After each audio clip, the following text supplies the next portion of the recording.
As we strive to become a carbon-neutral society, many of us are scrutinising what our governments and big companies are doing to help the environment.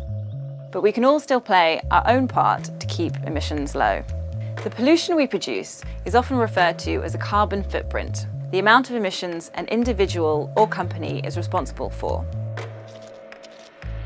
Generally, your footprint encompasses your direct energy consumption, such as through power used in the home or fuel to drive a car, and indirect consumption, for example, through the energy used to create items we buy and use, such as clothing.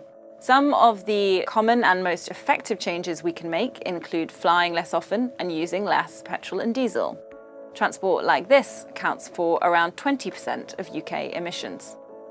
You may have heard some green groups suggest we all need to make drastic changes, such as cutting out flights completely. But we don't have to give these things up entirely to have a significant dent on our carbon footprint. In fact, if the average kilometre travelled per person by plane were reduced by 6% and the average kilometre travelled per car fell by 5% by 2035, the UK would be on track to reach our net zero target, according to the Climate Change Committee. And there are all sorts of small changes we can make to have an impact like this. The way we heat and cool our homes accounts for around 15% of the UK's emissions. In the long term, we will need to move away from polluting gas and oil in home heating, but we don't have to switch immediately.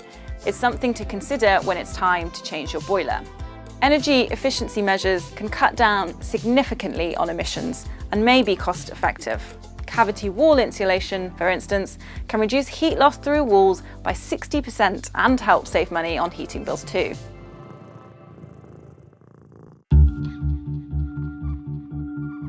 Meat has emerged as one of the biggest enemies of the green movement, with some of its most high-profile campaigners encouraging the world to go vegan.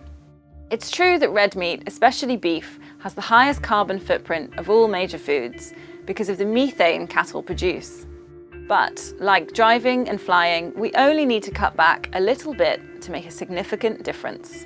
Meat and dairy consumption across the UK only needs to be reduced by around 20% by 2035 for us to be on track for our net zero target.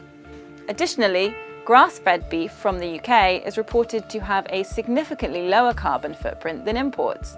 But remember to look out for labels that ensure it is 100% grass-fed.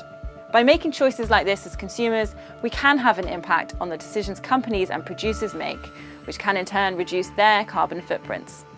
Individuals can use their buying power or boycott power to get behind brands that are truly green. In turn, this gives rise to more eco-friendly businesses, which keeps the ball rolling. If you are an investor, another small change can be to invest in green stocks, such as in companies with eco-friendly policies. This encourages competition to do more for the environment.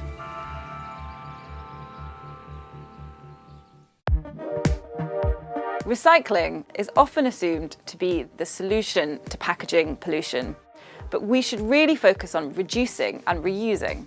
And this applies not just to packaging, but to many of the things we throw away when they no longer work. Mending and recycling everything from toasters to clothes can extend their life substantially.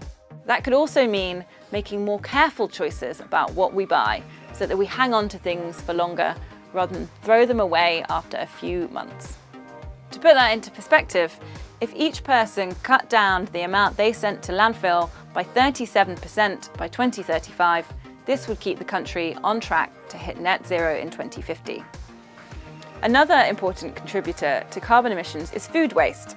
According to the Food and Agriculture Organization of the UN, if food waste were a country, it would be the third highest emitter of greenhouse gases.